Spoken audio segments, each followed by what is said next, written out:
let loose and no one will know. No one will even remember by the time that the sun comes up. Even in February, it feels like summertime in Vietnam. So thousands of people, they're traveling from all over the world to Vietnam to hide away from like the winter months of the other countries. And it's nice in the sense that everyone truly feels like they go about their business. They don't really pay too much attention to what everybody else in the city is doing. I imagine that finding your friend in a city like this would require back and forth communication. Like you would need to have a meetup spot. You would need to coordinate a time. But imagine you have to find someone in the city that doesn't want to be found. Someone that's hiding. There were two young men hiding in Vietnam. They're trying their best to blend in and be invisible. You have 26-year-old Polly Phan and 25-year-old Jaden Wen. The two took very different approaches. They landed in Vietnam on different planes on different days, and Polly, he tried his best to blend in with the crowd in Ho Chi Minh City. He's trying to stay under the radar. He's trying to appear normal from the outside. Like if you were to bump into him on the street, you're like, oh, this is just another random resident. He would actually go to the gym. Sometimes he would even go out on the weekends. He would join the nightlife. And every time he would go back to his place of residence, he would look left, he would look right, he would look over his shoulder to make sure that he wasn't being followed, and then he would put his key in the door. Jaden had a completely different approach. He went to like the suburbs, the place where very few go. Not even just like regular suburbs, I'm talking like countryside. He met a young woman, pretended to fall in love, offered her a visa into his home country, the United States. And her parents willingly took him in with open arms. And for a while it worked. Nobody suspected that these two young men were wanted by Interpol. Nobody knew that. Because just a few days ago, before they landed in Vietnam, they had allegedly brutally murdered two men in cold blood. Let me take you to the day of the murder. January 26th, 2023. Let's talk about John, okay? John is his fake name. He's anonymous, but he is a neighbor. He's been trying to fall asleep for the past, I don't know, like 3 hours. He's tossing and turning. He's trying to put his cushion over his head. And his damn dog just was going at it, like barking nonstop. Just would not give it up. John is like, what do I need to do? Do I need to show you every room in the house to tell you that we don't have a home intruder? Nothing is going on. His dog is practically pacing around his house nonstop as if someone had lit a fire under its butt. Side note, John doesn't really seem that nervous that there was something going on or that there was someone outside lurking in the woods trying to get into his house. He lived in a gated private community in Houston, Texas, with only about like 10 other houses. It's really safe. The houses were also pretty close to one another. So it's not townhomes. They're not stuck together. They're not sharing walls, but they've got tiny little slivers of side yards. So it's really hard for someone to have a home invasion and the neighbors don't notice. Everyone sees everything. So this is pretty much as safe as you can get in a single family home. There's a lot of Ring cameras nearby, a lot of nosy residents, a lot of close proximity. It would be very difficult for someone to even rob one of these 10 houses. So he lifts up his head and he's like, okay, what in the world is going on? Like, please go to sleep. And he flips over and he knocks out. He gets up a few hours later to start the day. And he looks out his window as he always does as he drinks his cup of coffee, and everything is normal. Neighbors are walking their dogs as normal. He could see across the street into his neighbor's house, James. James is his neighbor, and James's white Prius is in the garage. I mean, everything seems like that morning bustle before everyone's heading to work. John picks up his dog to bring him to the front lawn, and he glances back up at James's house. And it's strange because his white Prius is sitting in his garage. His garage door is open. It's lifted. Like he forgot to close it. Yes, but now that he's outside, he can actually hear the Prius is running. The engine is on. And it's parked, and it doesn't look like anyone was inside of the car. But again, would you really consider this some sort of like bombshell neighborly gossip even? It's January in Houston. I mean, it's not freezing, but it's pretty cold. If you're running into your house to grab your phone or run back out to leave after you grab something, you would probably keep your car on so that you don't get cold on the way out. So John goes back into his home and he goes through the motions of his morning routine. He heads back outside once more to hop into his car and leave when he's like, oh my God, James's Prius is still parked in the garage is still open, and the car is still on. And there's no sign of James anywhere. And again, he doesn't think anything terrible happened. He's just thinking maybe he doesn't know. I gotta let him know, like, hey, bud, you left your car open, right? You left your car on. He called James's phone. No response. He starts feeling a little curious, a little anxious. So he makes his way over to his neighbor's garage. And the engine is on, but not only that, this is where he starts feeling kind of like a unsettling feeling. The windshield wipers are going. Was it raining last night? Maybe. It's really weird. Why are the windshield wipers still going? Like, even if you're running in to grab something, you would probably turn it off. Windshield wipers, even when it's drizzling, I like to turn it off and then I'm like, okay, I need it again. Defrosting? It's just, it's just like, tick, tick, tick, it's squeaking like back and forth, almost in like a creepy haunted manner. The car is empty. The garage is empty. The house feels eerily quiet. You're just like, James? No response. John walks around, goes to the front door. It's pretty rude to like open the garage door and be like, hello, are you in here? And he starts knocking on the door, ringing the doorbell. No response. And now John's thinking, either I move on with my day and I go to work, or I do something a little bit crazy. And you know what? It's crazy, but I think it's okay.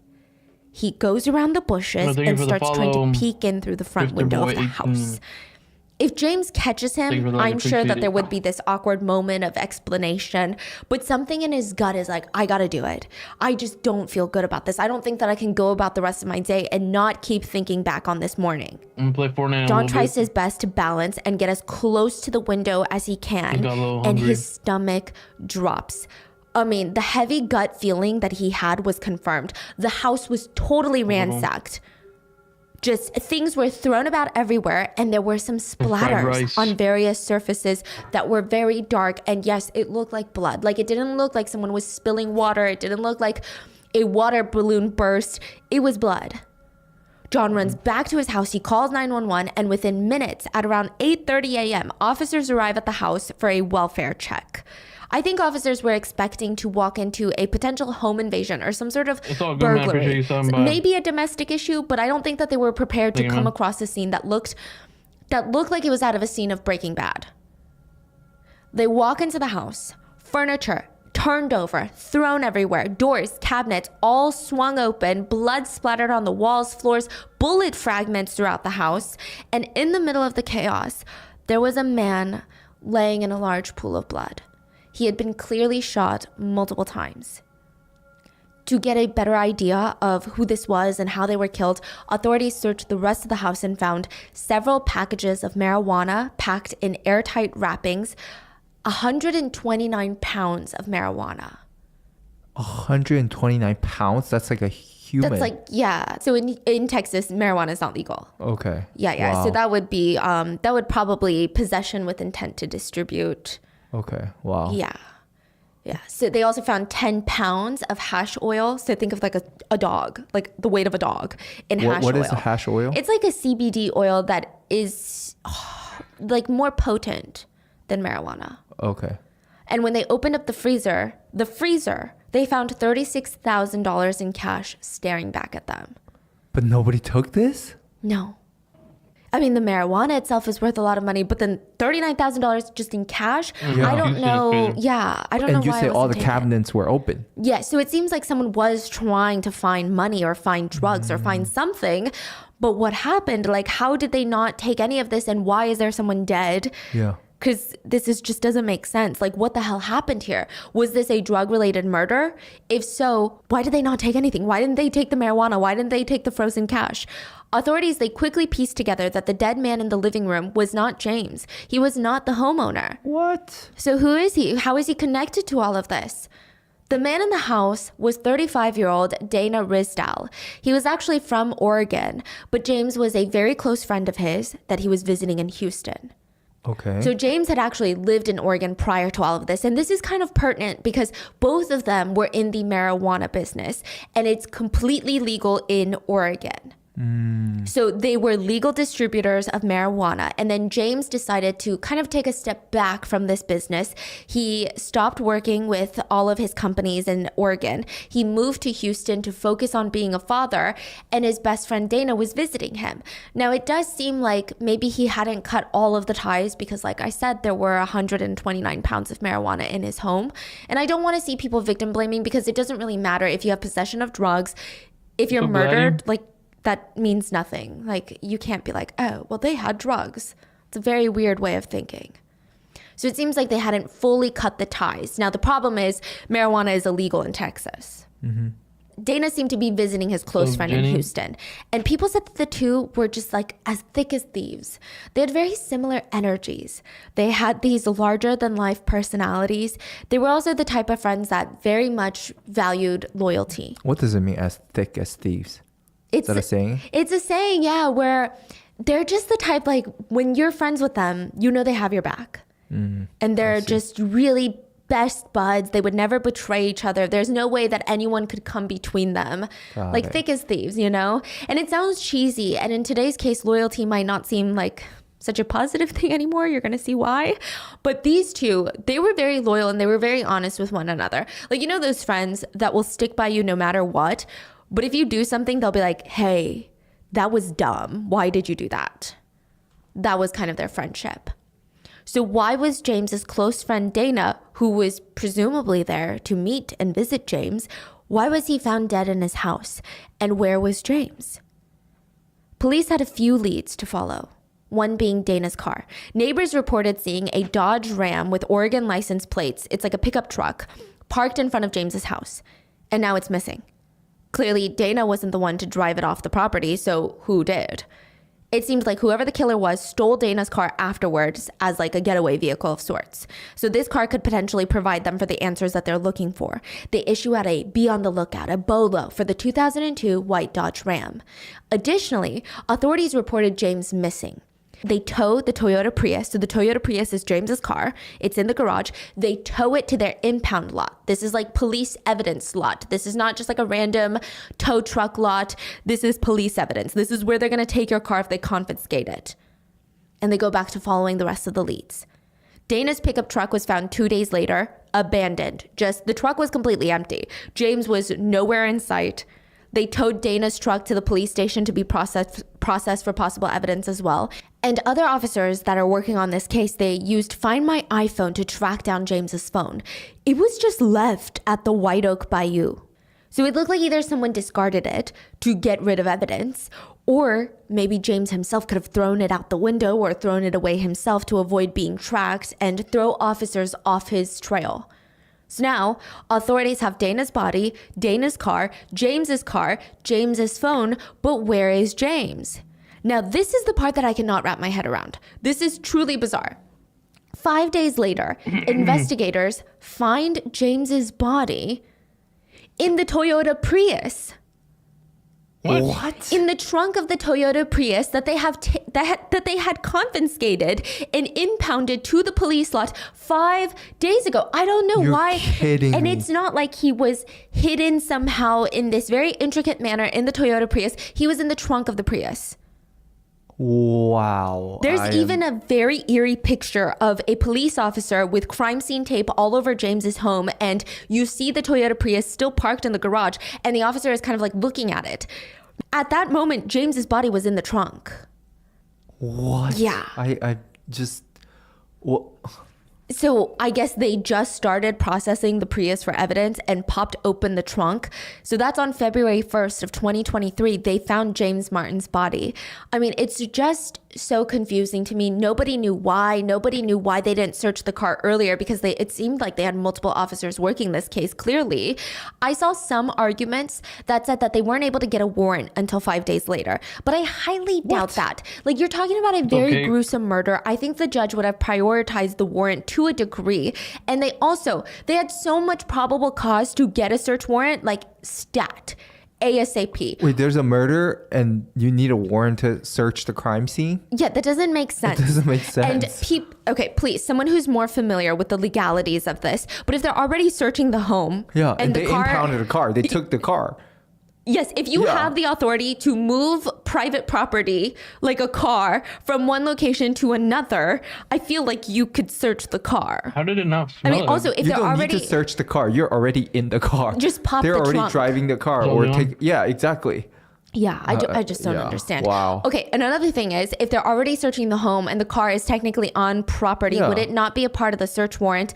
And I also believe it is much, much easier for police to search your car versus your home. Like the amount of probable cause that they would need to Yeah. search your car is like here. Maybe they went in the car and they're like, oh, it seems totally normal. There's no blood, there's nothing, so we should be fine. Wow. It's just a very strange detail to this case. I hope it's explained later during the trial because I personally don't understand it. If you have more insight, please let me know in the comments. I tried looking more into it, but I'm like, none of this makes sense. Everyone seems confused. So back to the case. James was found beaten, tied up, and dead in the trunk of his car. His feet, some ankles, reason. and hands were bound with duct tape. Lonely girl. There was also duct tape wrapped around his head and face. It was also clear that he too died from multiple gunshot wounds, just like his friend Dana. So police now they have a double homicide on their hands. And honestly, it's a very weird situation. They have a little bit to go off of, but it's not a lot. The sheer amount of marijuana found in the house, along with the money in the freezer, it gives them potential insight on the type of crime that it could be, on the type of people that might be involved, but it doesn't really answer who exactly is still involved. They had no eyewitnesses to go off of. okay. None of the other neighbors saw anything. Yeah, sure, John was was like, eating my some dog food was before barking I up a storm go that back night, to but he didn't see Fortnite. anything. He didn't hear anything.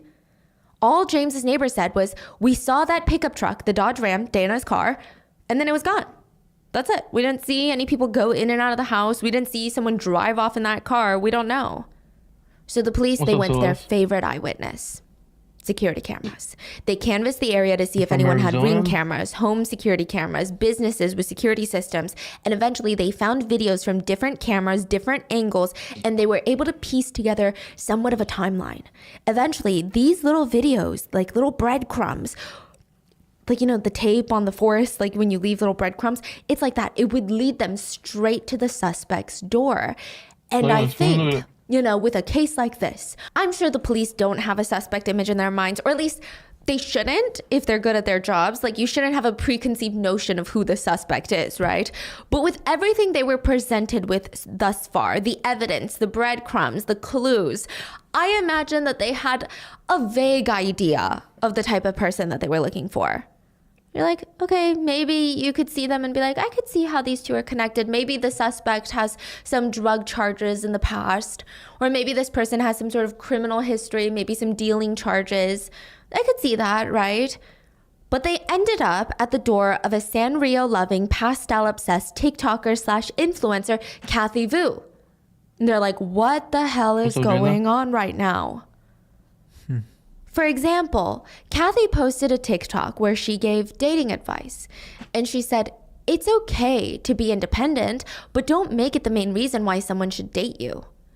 She talks about how before she met her current boyfriend, she used to feel like she had to prove to all these boys that she was independent and that she made her own money. And she felt like it was a good thing to show men that she didn't need them. But instead, she said she realized she was only attracting bums. That's what she said, bums. With that kind of attitude. Basically saying, as a woman, you should be taken care of. This is paraphrasing, but she said she never really received flowers from anyone before she started dating her boyfriend because she just wanted to show men how chill and indifferent and laid back she was. She wanted to make herself digestible. And she advises young girls that they should take up space, that they should be as irritating as you want to be. Like, don't change your personality for men. Like, don't do these things for men.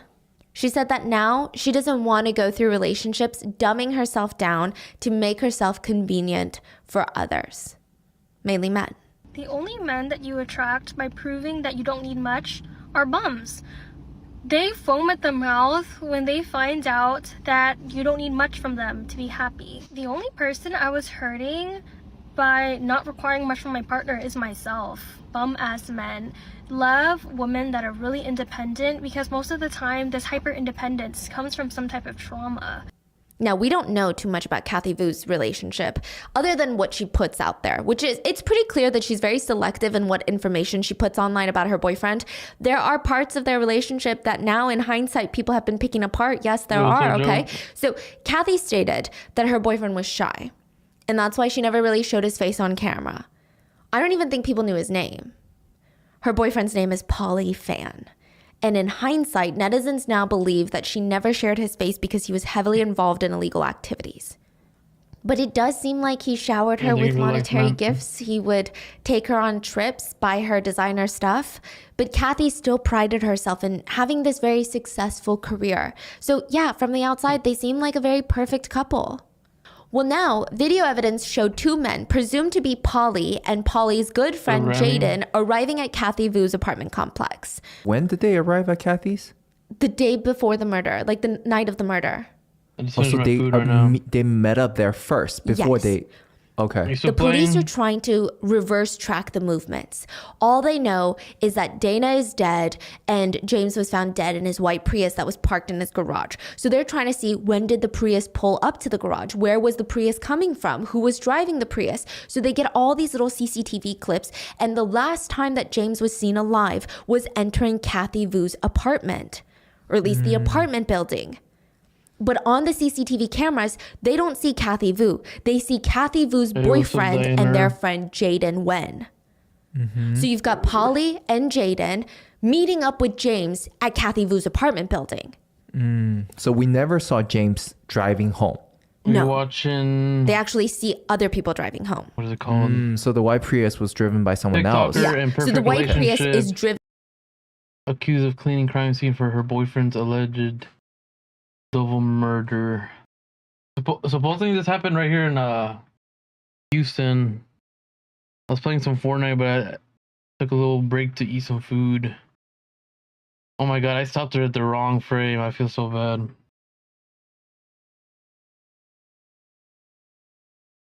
I'm probably gonna watch a little, yeah. I'm gonna watch like 10 more minutes or something, and then I'm gonna go back to Fortnite. As long as then by James long. Into Kathy Vu's apartment building. So James is alive at this point, and he's driving his car, and he's meeting up with Pauly and Jaden. Yes. That's what it seems like, right? Because what they're kind of guiding him into the garage, motioning him to park in the garage. Now, this is where I have questions. All reports indicate that this was a regular schmegular apartment building garage, meaning like a parking lot. Maybe there's a gate. Maybe you need like a beeper to get in, or some sort of like tag to get into the garage. But it's pretty public. Like the rest of the residents can use it. Maybe guests of the residents can use it. I don't know how all of the next series of events plays out if this is just a regular schmegular parking lot. Because soon someone's going to transport James's body into the trunk of his car. Yes.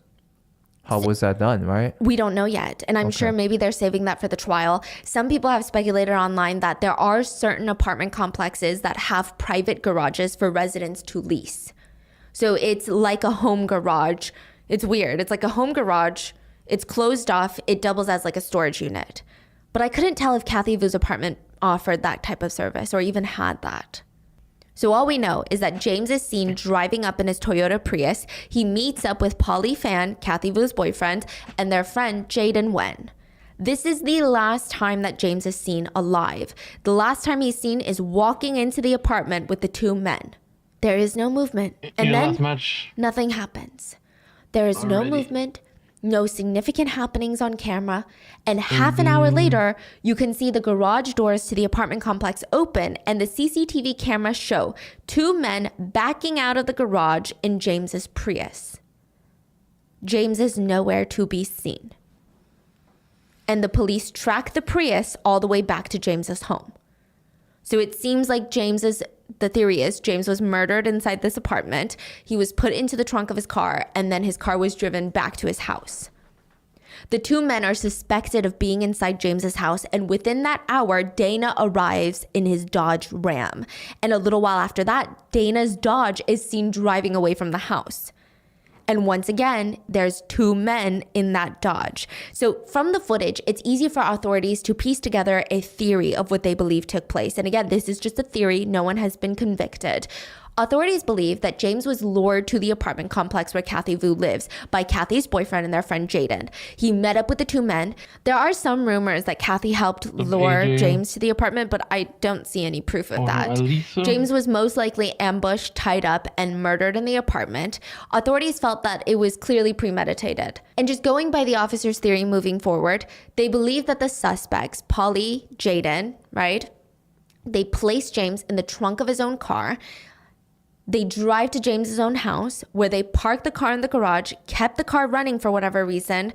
I'm not sure entirely why. Maybe they were in a rush. Maybe it was just the chaos of the situation, but it is a strange detail.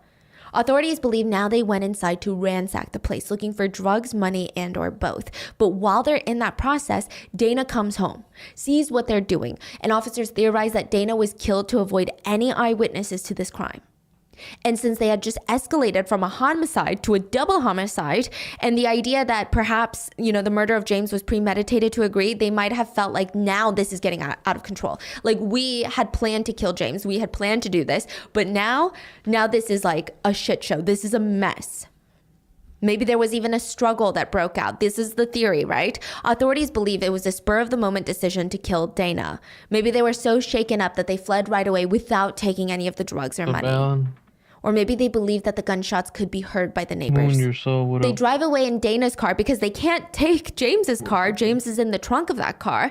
They drive away in Dana's car, abandon it on the side of the road, and then they run on foot, is the theory, is the allegation. I mean, the movement kind of makes sense. If this theory does come to be true, it's genuinely terrifying that two people's lives were taken so abruptly and brutally for some drugs and money. Like, I get it, it's a lot of drugs. I get it, it's a lot of money. But, like, where's the humanity? Like, these are people. Now, I know a big argument of this case is going to be, why were there drugs in James's house in the first place? And like I said, James and Dana were said to be commercial marijuana farmers from Southern Oregon, where it is very much legal and they were licensed. But more recently, James had moved back to Houston just to be closer with his family, and it seemed clear that both of these men wanted to distance themselves from this line of work. They were kind of pulling away from the industry. James, he wanted to focus on being a good dad for his son.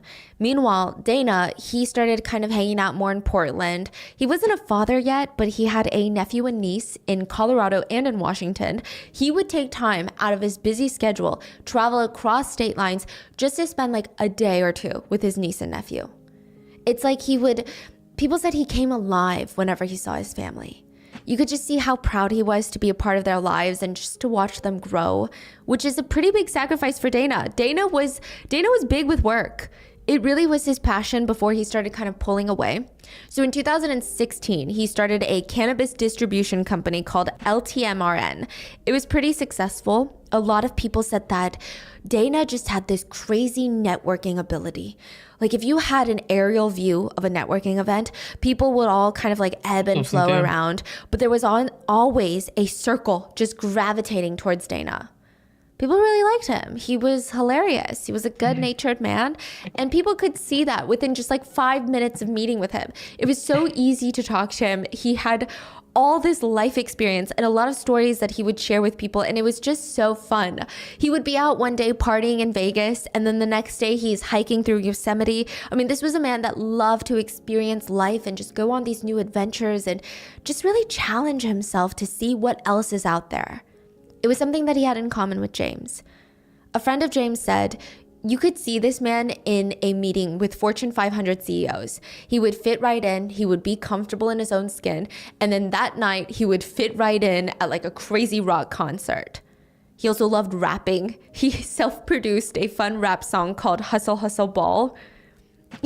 And like some of his friends kind of poked fun at him because he's shirtless and he's got sunglasses and a backward cap on in the video, and he's like rapping. It's posted on YouTube, and they thought it was very, very silly, but it's also just what made him so lovable. He was very free-spirited. He didn't care. He never took himself or anything that seriously. He just did what he liked. He just did what made him happy.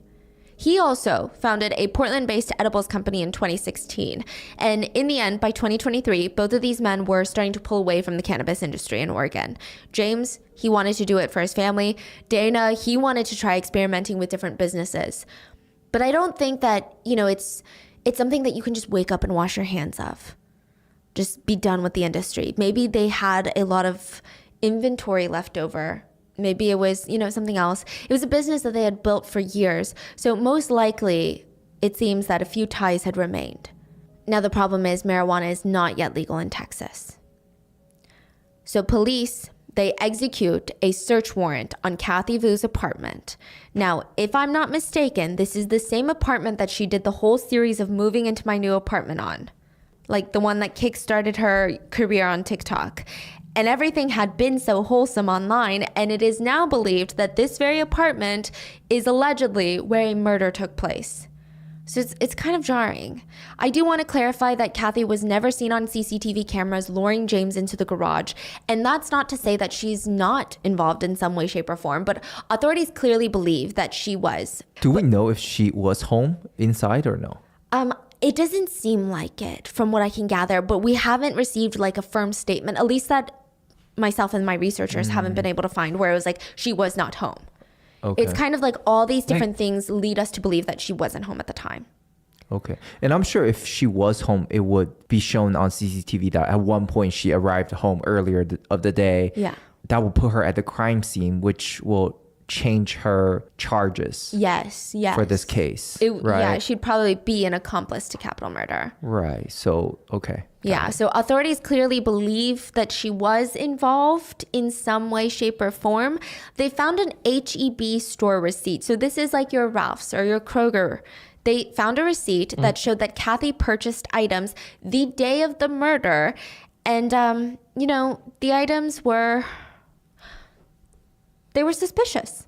She bought bleach, peroxide, trash bags. On top of that, police found bleach and iodine bottles in the back of Kathy's car. Bleach and what? Iodine. What's like iodine? Salt, basically. It's like a cleaner. You can use it as cleaning. Found in the back of Kathy's car. And to buy that on the day of the murder is it's kind of suspicious when someone is seen coming into your apartment and then never seen coming out, and then you buy cleaning supplies before the murder took place. Oh, this was before. Not Oh, my after, goodness. not during, but it was before James was last seen alive. But to be fair, I mean, you could argue that maybe she was just a clean freak. I mean, there was a TikTok that she posted that stated that she loved cleaning. She was insinuating that she was kind of a bit of a clean freak. I will play it for the visual watchers, but for the audio listeners, she's kind of doing a day in my life as a corporate marketing girl in the alcohol industry. She walks us through her day of getting ready for this promotional event at a club. She's got to go to Michael's, get some gift bags, set up a backdrop, photo booths. It shows her being incredibly hardworking, but the part that has definitely been picked apart, like to hell and back, is at the club. During her day in my life TikTok, there is a moment where she talks about how this particular club has a wet rag scent because a lot of the workers use wet rags to clean the countertops. And she talks about how she even brought her own cleaning supplies and is literally seen in the TikTok cleaning the counters while people around her are partying. Okay, so Heart, the club that we were at, sometimes has this like musty smell because of the wet rags they use. They're not entirely clean, so there's always this really bad lingering smell. My friends thought it would be funny to record me cleaning. I actually didn't know they were recording at first, but I did bring my cleaner bottle from home to wipe down my section. So people picked it apart because she was cleaning? Some people stated that she posted this because she wanted to kind of have something to fall back on. Like, when you're in that state of like, this is purely speculation from netizens, not even police, okay? Some netizens were saying maybe she posted it because she knows she's about to buy cleaning products for a murder. And now she's like slipping that in there to be like, look, I actually love cleaning. I'm just a clean freak. And that has nothing to do with anything. It's not out of the norm for me. Some people were saying it's just a coincidence. So this TikTok would be dragged to the depths of hell and back and analyzed till it could no longer be analyzed. And some people argue that she truly maybe was just a clean freak. And while most of us probably don't buy bleach, iodine, peroxide, trash bags all at once, and coincidentally on the day of the murder that allegedly took place in your own home, but maybe she's a clean freak. Like, we won't know until there is a trial. Authorities stated that they found a note on her phone, which was a list of items to purchase, including, but not limited to, bleach, towels, and iodine. Is iodine a very common cleaning supply or? I don't think so. Because I feel like I would kind of consider myself a bit of a clean freak. And I don't even use bleach. When's the last time you saw bleach in our house? Yeah. Yeah, because, I mean, you know, you can use a little bit. I mean, not saying that everyone with bleach in their house. I know that there's a lot of uses for bleach, but I guess it's just a very hard substance I try to stray away from as like just a cleaning my apartment type of girly. They also believe that this indicates that Kathy had prior knowledge of what was about to happen and she was planning to help assist and have somewhat of an active role in the crime. They also ran her phone records and they found that Kathy was messaging her boyfriend Polly during and after the suspected time of the murders. Authorities think that she was coordinating using her garage and apartment and then coordinating the cleanup. So just to clarify, it seems like officers believe that she was helping coordinate and clean up the crime scene. So we don't know what she said. No. This is from police. Police saying we feel like this is what was going on. Yeah, I'm sure police know kind of what was said, maybe the text messages, maybe not the phone calls, right? Like there were multiple FaceTime calls. There were some speculations that she was calling to verify over and over again that her boyfriend had closed the garage when they left her apartment. That's kind of what we know as of right now. After Polly and Jaden left her apartment in James's car, she FaceTimed him 6 times in the span of 25 minutes. They also texted each other to verify that the garage door had been closed. So she at least know that they Are left. there. They're there and they left. But you could argue that she didn't know that James was there. Right. You could argue that she only thought that her boyfriend was there and was like, hey, babe, did you close the garage door? Because I'm not home. Multiple times or? It says that she called him 6 times. Or she was FaceTiming with him 6 times in the span of 25 minutes. So I think more than the cleaning supplies, the text messages and the phone calls are probably a worse look, in my opinion. It just, you know, the cleaning supplies, you could try and twist it and argue and be like, you know, she works in a corporate sphere. Maybe she bought it for this or that. But the text messages are interesting. Now, I have seen some online discourse, and right now it's all speculations and rumors, this whole case is, but some people have posted online that Kathy was a very sweet, trusting, almost naive to a fault person that probably was too scared to say no to her boyfriend, which I'm not sure how to feel about that because she's 23, I believe. So when you're 23, maybe there's some things. I'm a people pleaser. I have such a hard time saying no to people. Trust me, I understand that feeling. I relate to it like on a spiritual, deep level. But if you ask me to clean up a crime scene, that's a solid no. So I don't know where that argument comes in. Some people say that she didn't really know what she was getting into and maybe thought that because her boyfriend was potentially allegedly involved in some harsh illegal activities, she was scared for her own life. She got roped into it because she was terrified. And then I see the argument that people are saying, no, she's 23. She was actually benefiting from her boyfriend's alleged illegal work. She wasn't afraid to spend his money going on trips, getting all these gifts. She was benefiting in some way. And now she's cleaning up a crime scene. You can't really say that she was so scared and terrified. So it's just kind of an argument. I do think that it does rub a lot of people the wrong way, that she was kind of preaching online about having a good relationship and having boyfriends that respect and cherish you. Meanwhile, she is accused of doing something absolutely heinous for her boyfriend. I also see a third group of people, a very small, tiny group of people that believe if the series of events are true, they like Kathy even more now. What? I actually saw a lot of Reddit comments that said, gotta get me a ride or die like Kathy Vu. Oh, come on. Yeah, which is truly unhinged if you ask me. Yeah, this is not a movie. This is nothing to romanticize here. Kathy Vu was taken into custody and she started giving her version of events. She claimed the night of the murders, she had a work-related dinner planned and she actually wanted to invite her boyfriend Polly to go with her. He didn't show up. Instead, he messaged her saying, hey babe, sorry I can't go, like emergency happened. So he couldn't be there. She stated that that's all she knew. She didn't know what the emergency was. She didn't know emergency was murder. He just couldn't show up to her work event. That's all he said. Now, I'm not sure if she did this as a self-preservation argument or if she was still looking out for her boyfriend, Polly, but she told officers that James, the victim in the trunk, was the problem. She stated that he had a history of threatening people, including her own boyfriend, and she said, quote, if anything were to have happened, it would definitely have been self-defense. That's what she told the police. Yes, after being arrested. She told officers that So James owed her boyfriend, Polly, about $40,000. And when asked why, she said, after a narcotics-related transaction that didn't go as planned. Which authorities didn't believe. Because according to James's mom, Polly was the one who owed James money. So while officers state that they had knowledge of a history between the two, it seems like they are inclined to believe that Polly was actually the one that owed James money.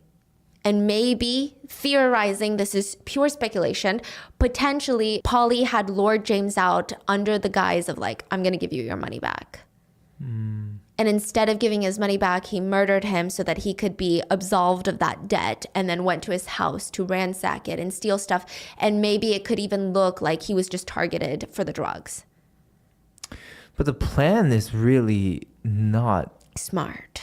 Yeah, so I don't see how they think they can get away with this for even a day. Yeah. See, that's the weird part. I genuinely feel like if they found James's car in the trunk, this is my personal opinion, if they found James's body in the trunk sooner, potentially they wouldn't have been looking at a fugitive situation. Because Like they will catch them immediately. before they flee to Vietnam. Right. Yeah. But even that, they still caught them very quickly. Yeah. So So Tuesday, March 21st of 2023, Kathy Vu was officially charged with tampering in the deaths of James Martin and Dana Rizdal. She appeared in court with the most Texan-looking lawyer I have ever seen in my life. Like, I'm talking cowboy hat and everything. Yes. Her attorney focused on getting her out on bail. He tried to draw sympathy from the judge, stating that Kathy Vu had lost her job after her arrest, which I don't know why he said that. I don't know why certain attorneys say things like that, because it's kind of a situation of read the room, sir. 2 people were killed. I don't think losing a job is the end of the world, and I don't think anyone is going to dig deep into their hearts right now to find sympathy for something like that. But her attorney continued to argue that Kathy had only been dating Polly for a few months, and she, quote, only did what her boyfriend told her to do. That did not sit right with a lot of netizens, because ultimately she's not a minor. She's a 23-year-old woman who works a corporate job. wait, I'm so sorry. Before you move forward, the lawyer says she only did what the boyfriend told her to do. Yeah. So are they admitting that she did something for the boyfriend It seems relating like to it. the case? Yes. And I think the speculation online right now is that she's working with the prosecutors and is going to get out on probably no time as long as she can testify. Is the speculation? We don't know. Yeah. So, I mean, it's just kind of a weird thing to argue when she's a 23-year-old woman who has a corporate job, who lives on her own, is very independent. Also, a lot of her brand identity was on being independent. And now it's like, no, she's not independent at all. She was manipulated. Has no idea what she's doing. Not saying that she can't be manipulated, but it was a weird argument to make in court. Netizens and the prosecutor argued she messaged him before, during, and after the murders. She bought the cleaning supplies and allegedly cleaned up the crime scene. To make matters worse, she went right back to posting TikToks the very next day, talking highly about her boyfriend, about how he's a great gift giver. And now, Wait. yeah, we don't know. The next day of the crime? Yes. Now, we don't know if maybe this is like a pre-filmed TikTok, but she does go back to posting TikToks after the murder, before she's arrested. About the boyfriend? Yes, and she showed off this new MacBook that he had gifted her, which, a lot of people feel like it's her thank you for cleaning up a crime scene gift. That's what a lot of people said online. One thing that's really sweet about my boyfriend is that he thinks that he's a bad gifter, so he always overcompensates his gifting and actually gets me really good things. He saw my raggedy ass 8-year-old MacBook and replaced it for me. This is my birthday present. I'm so grateful. Wow. Yeah. Like, wow. Even if this was pre-filmed, still, like, this event just happened in your house last night. So I see the argument that either she's incredibly heartless, and if this is all true, if the police theory is true and they're all found guilty, she's incredibly heartless. I do see the other argument of like she is trying to appear as everything is normal. because maybe people would question if she suddenly stopped posting or if her content was suddenly a shift. She was no longer talking about that. She was talking about other things. I don't know. Either way, it's very unsettling, I think. Yeah. And it's not really even about the MacBook, you know? It's just the fact that people argue Kathy doesn't seem affected by anything. And that is just not normal behavior for someone who allegedly was forced into doing something they didn't want to do. Judge Lori Chambers ordered Kathy to wear a GPS ankle monitor while released on a $40,000 bond. She is not allowed to have any communication with Polly or Jaden. Like I said, a lot of netizens were very confused about how she got off so lightly, but it is speculated that she's most likely working with the prosecutors to testify against Polly and Jaden later. Because while Kathy was still in the US to face the legal battle herself, Polly and Jaden were nowhere to be found. Side note, I do see a lot of discourse that this is a learning moment for a lot of people. There is this romanticization amongst certain couples, like the ride or die couples, the Bonnie and Clyde couples. And sometimes that adds this romantic main character element to committing, literal crimes like drug dealing. But this is a good learning lesson that even if you think that your partner is your ride or die, and you could really feel that in your heart and soul, you would do anything for this partner, they are the Clyde to your Bonnie or vice versa. It might just be one-sided. Yeah, the guy left. Yeah, because if this is all true, if Kathy did indeed clean up a crime scene for her boyfriend left her in the US to deal with the aftermath while he fled to Vietnam without her. And he used her apartment to do the crime, allegedly. Like, they know what's coming. Yeah, this is not Bonnie or Clyde. This is Bonnie and the fugitive who doesn't care about Bonnie, if this is all true. So just be careful who you think is your ride or die, or just be careful is that the only game you want to play? You think that you'll do anything for your partner. There is a chain of events, though, that gets triggered when Interpol sends out a red notice. The first step is any of the member countries of Interpol. There's 195 member countries. Each country can request a red notice be sent. A red notice is essentially a global, international BOLO. Be on the lookout for this fugitive on the run.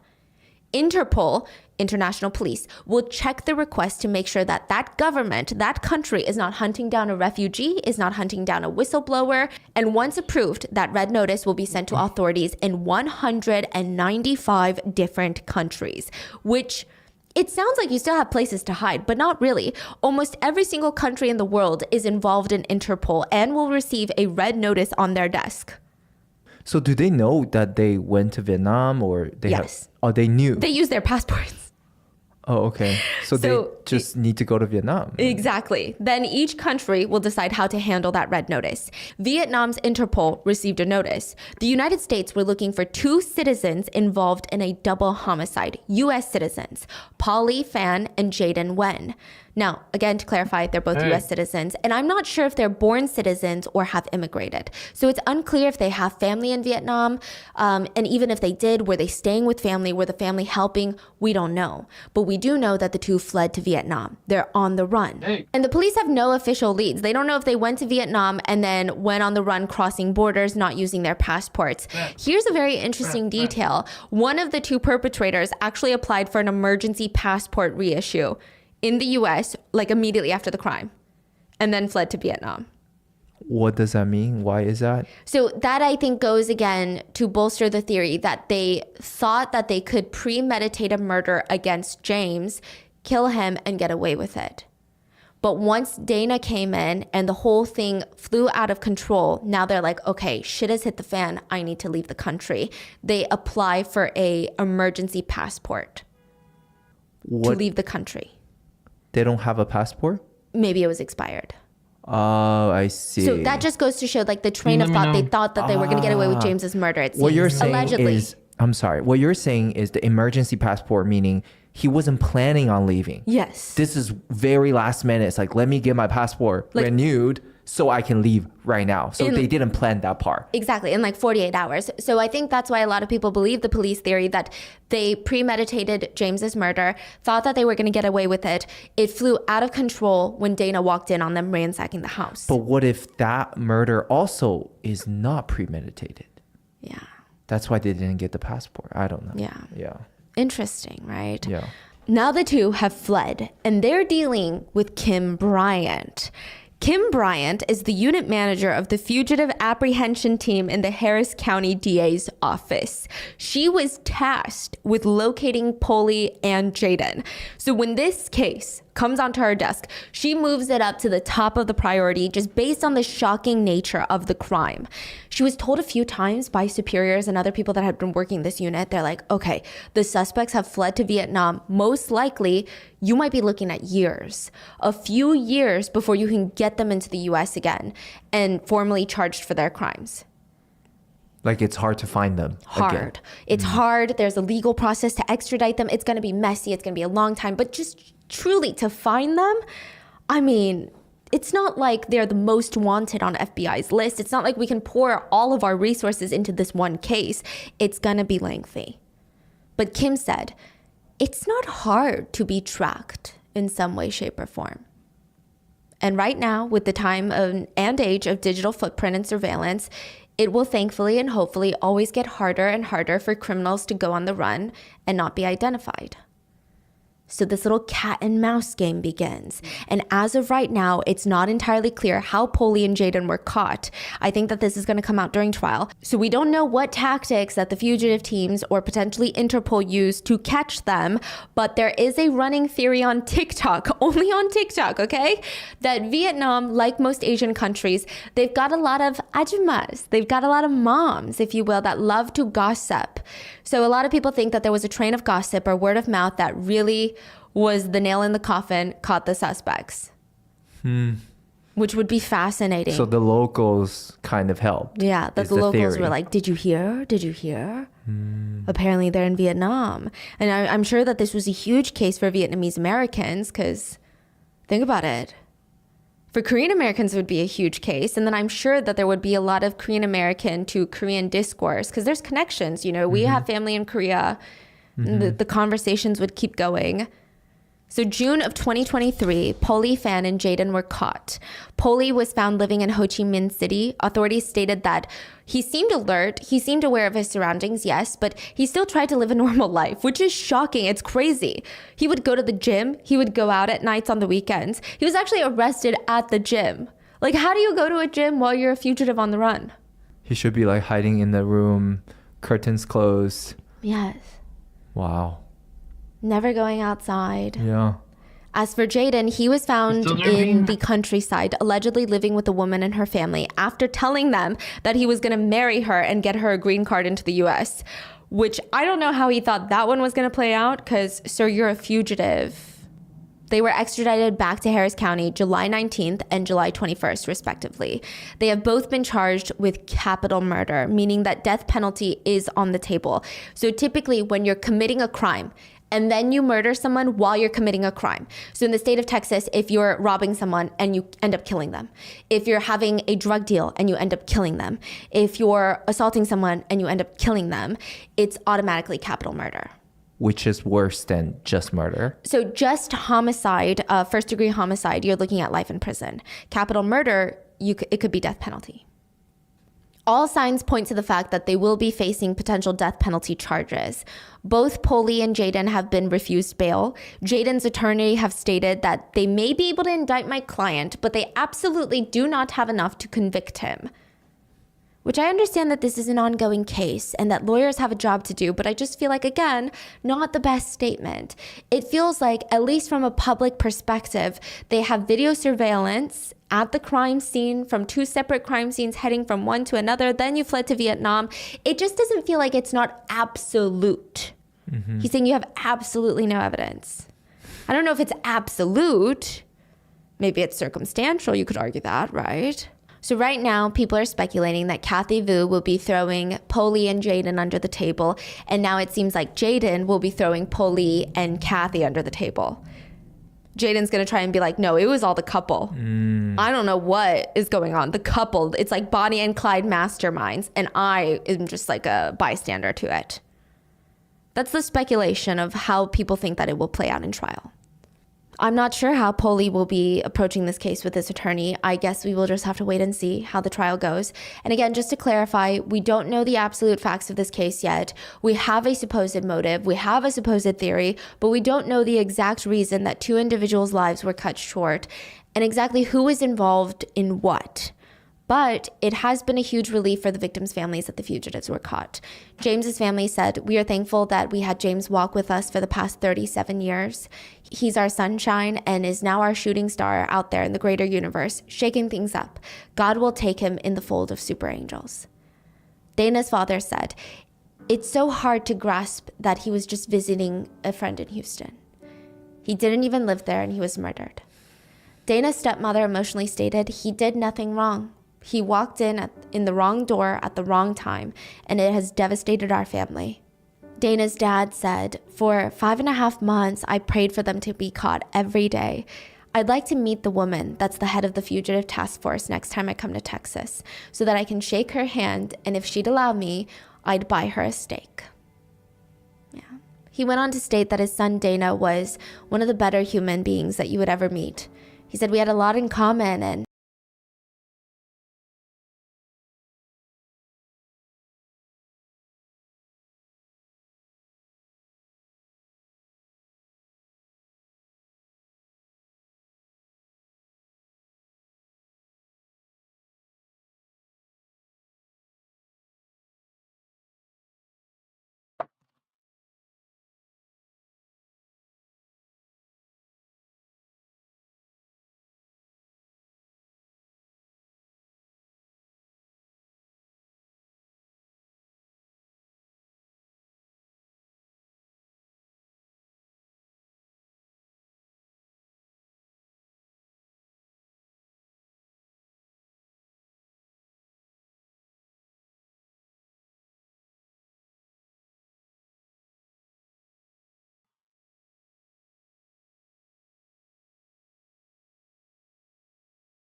Oh.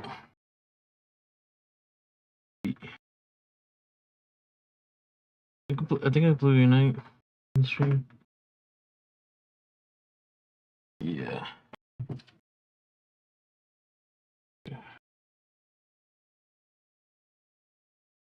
I'm trying to do that right now. Only play that one because I'm not gonna have it. I'm gonna have it ready.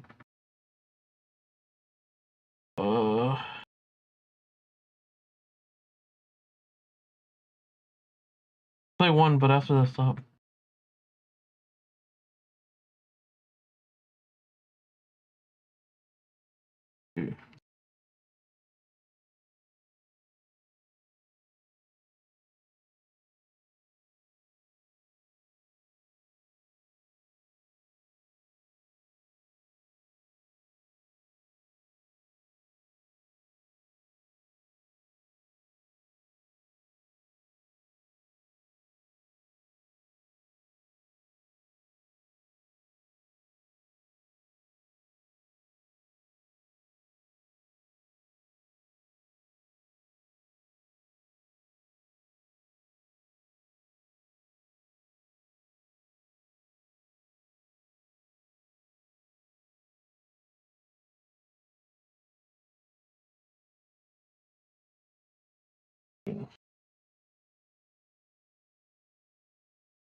Fuck, it's not working. Now that's gone, and he's gone, and I don't know how to make up for that. And that is the very viral case of how a TikToker is allegedly involved in a double homicide. This has been highly requested. Yeah, it's just, everything is kind of up in the air though. Please let me know in the comments, what are your thoughts on this case? Did you watch Kathy Vu's TikToks before all of this happened? Were you a viewer of hers? Let me know, and please stay safe. I will see you guys on Wednesday for the main episode. Bye. What platform or what system can have the game data at the same time? Gordon Ramsay crowned Moroccan food the world's best. It is my pleasure to finally announce the #1 cuisine across the planet is Moroccan cuisine. And today, we're putting that claim to the test. Wow. Maybe Moroccan food really is the best in the world. In this ultimate Moroccan food marathon, we're traveling the entire nation to see if this North African country can really live up to the hype. This is the best seafood experience I've had in a long time. From smoky, char-grilled street-side meats The charcoal is really coming through. to over-the-top animals roasted whole. Already about 15 to 20 lambs have been put down into the oven. It's so epic. I'm here to see it all, starting in the ancient city of Fez. This is not the food I was expecting to be trying here in Morocco. This thing is a beast. Here, I plan to taste Morocco's greatest hits to see if Morocco really deserves the title of best food country. Let's find out. It's gonna be my first time trying Moroccan food. Yeah. Fatima, how you doing? Good. Joining me, our local guide, Fatima, born and raised in the city of Fez. Right here, we have some coming fresh out the oven. This is the normal bread. We call them khubz. This is our spoon in Morocco. This communal oven makes a type of bread that's a staple in Moroccan cuisine. You'll find it everywhere, but its story begins here. How old is this place right here? This is like from 17th century. That sounds old. Made with just wheat flour, yeast, and salted water, it's baked in an ancient hand-built oven, fueled by cedar wood, giving it a distinct flavor and aroma. And so I guess the big question is, why have a communal oven? Because some houses, there is no like a big place to put an oven in. So they make the dough at home and they bring it here. Also, they can bring like their tagines, their spleen, heart, chicken, cake, anything. I mean, nothing better than an oven with a spleen and a cake side by side. Yes. That sounds amazing. Take a look here. Okay, there you go. A fish tagine. Do you want to help? Sure. There you Thank go. you. For like 20-25 minutes and they will come back for it later. There you go. This is wild. So somebody just made that at home. They brought it here, and Yes. he's gonna bake it up. And then he has some kind of internal clock, so he knows how long all the food has been inside. Yes. That's remarkable. Is that one for me? Thank you, my guy. Ooh. Oh yeah. You know what? They told me it might be hot. Can I tell you? Pretty hot. Yes. Take a look how steamy that is. Here you go. Thank you. Let's go for it. Oh yeah. Can you taste the wood flavor? Good question. A little bit. It's a little bit different than like a gas oven. I would say especially in the texture. Maybe not as much in the flavor for me, but in the way that it feels. What do you think? I used to it You've had this, what, every day for your whole life? 5 times a day. No, the only thing that's missing, really, flavor. And that's why we're headed to our next destination. Yes. To find out if Moroccan cuisine truly deserves the title of best in the world, I need to dig into its most iconic dishes. First up, a dish with a cooking method so unique you won't find it anywhere else. We're about to get our first taste of Moroccan cuisine here at a restaurant known as The Second Wife. To my side, we have a traditional Moroccan barbecue firing away, but we are not here for that. Oh no, my friend. We are here for one of the most iconic Moroccan dishes you will find in this country, right here, the tagine. This is it in its final form. But how did we get here? Let's go find out. There are countless variations of tagine, but at this restaurant, you can choose from the classics: beef, lamb, or chicken. First, garlic, parsley, salt, pepper, ground ginger, turmeric, and olive oil are added to the base. The whole mix is then buried under a layer of onions before moving on to the next step. For the vegetables, it's a colorful lineup of potatoes, zucchini, carrots, and green beans, all arranged in a neat wall around the coveted protein. To top it off, a slice of lemon and tomato. All right, folks, our tagine is fully constructed and it's ready to meet some heat. This is amazing because this is both a cooking tool and a type of dish. And how it works is you heat the base and then the heat slowly rises up the center of the cone and drips down. It creates a self-basting environment, which is perfect for slow cooking meats like chicken or like what we have today, goat.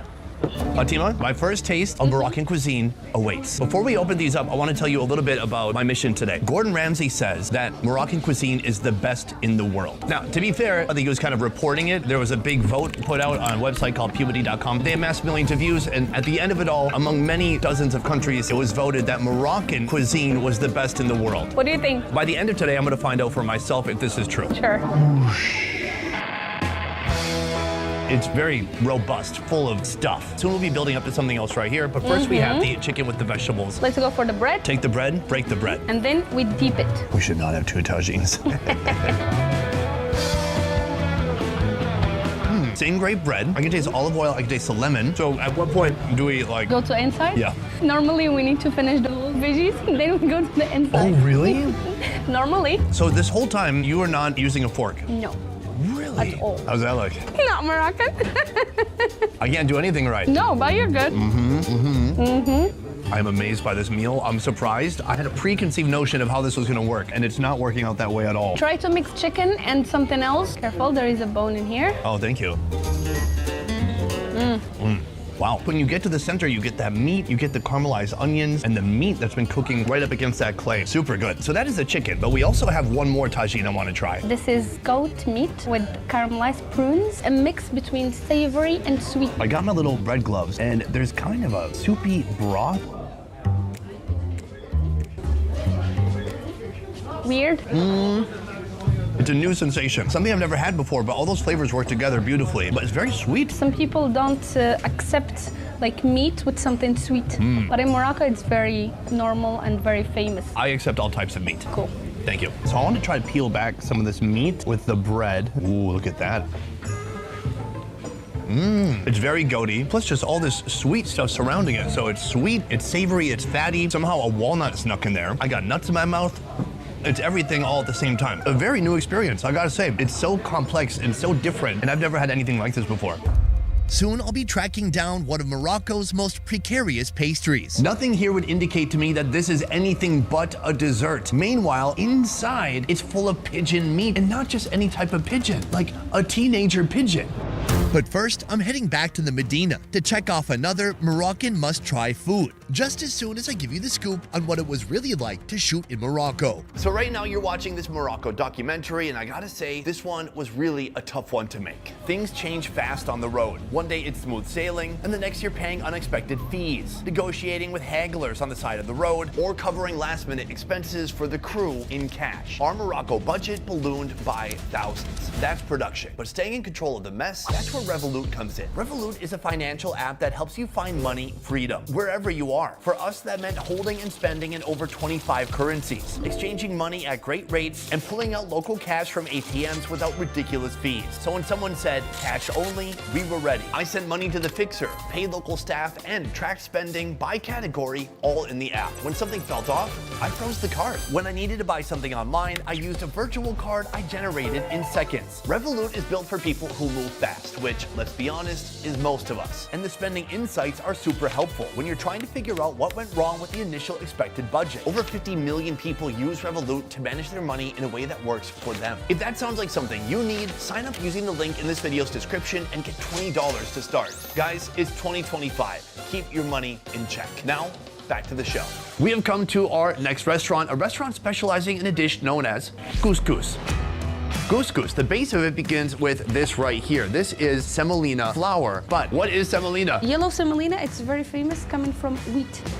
It comes from wheat? Known for its distinct yellow hue and high protein content, semolina on its own can be a bit rough, but mixing it with salt, olive oil, water, and white flour create a perfect balance of soft and firm, a texture that's just right for making proper couscous. Couscous is a traditional dish. Friday is a Muslim holiday, so we make normally a couscous for the whole family, and we share.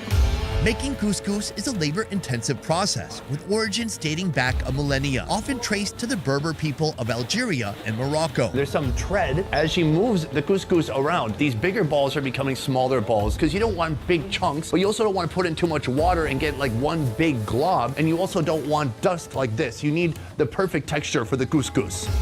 This is the final result right here. It looks amazing. From a super thin flour to these tiny balls. It feels damp, it feels kind of grippy. That's a weird word. Like if you were gonna lift weights or do pull-ups, you could put this on your hands first. So this is the base, this is the foundation of our dish, but there's a lot more to do coming up next. Let's get to it. In a pot, beef, onions, salt, pepper, turmeric, tomato, chickpeas, olive oil, parsley, and some water come together. But it's not truly Moroccan until you throw in a load of vegetables, like cabbage, carrots, radish, potatoes, zucchini, eggplant, pumpkin, and of course, even more tomato. Above the stew, a steaming vessel is placed on the same pot. This clever setup, called a couscousier, uses the heat and steam from the bubbling stew below to cook the couscous to fluffy perfection. The couscous is just a small part of the entire presentation, but on top of it, there are so many different vegetables. This is like real farm food, I feel like. Would you agree with that assessment? Perfect. That's what I do too. When I don't understand something, I do an uncomfortable laugh, and then I look like, did that satisfy? We good? From here, she's putting on a sweet element, caramelized onion and raisins, and I'm finally gonna get to try out this beauty. Fatima has moved on to our next location to secure the animal for our next food, which is a live pigeon. More on that soon, but first, the couscous, a fortress of vegetables. Deep in the core, there is meat. But like the tagine, they make you work your way through the vegetables to get to the protein. What is that, a zucchini?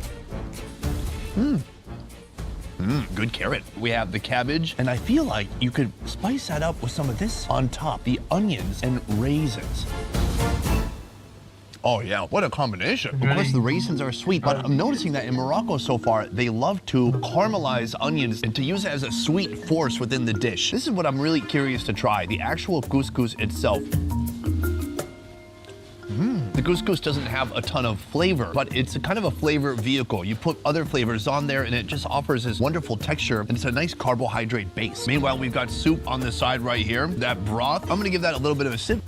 Oh yeah. And what I'm told is you can actually dump some of this soup. You can really saturate that couscous in those delicious flavors. Oh yeah. The couscous really effectively saturates or soaks up all those flavors. So far, we've just had vegetables and the couscous, but inside, as you dig deep into the core of this dish, will reveal the meat. We've got beef right here, more, ow, so hot. Okay, there you go. How is that 10 out of 10 hot still? It tastes amazing. I love it. And the fattier the beef, the better. With as many countries as I've been to, I'm still seeing new ways of cooking and different ways of utilizing savory and sweet elements and combining them into something like this. So this is couscous, but I am still well on my way to figuring out if Moroccan cuisine is really the best in the world, as voted on by millions of people on Puberty.com. And our next food actually includes the use of a pigeon. Before we head to the restaurant, we are headed to the market to actually source this animal for ourselves. From the couscous, we are headed to our next destination, which brings us even deeper into the Medina. Right now, we are surrounded by markets which have things like this, hanging food, but I'm looking for something much more alive. Come with me. Deep down this alleyway here, you will find a man serving birds. This guy right here. Hello, salam. You got those pigeons? Oh, okay.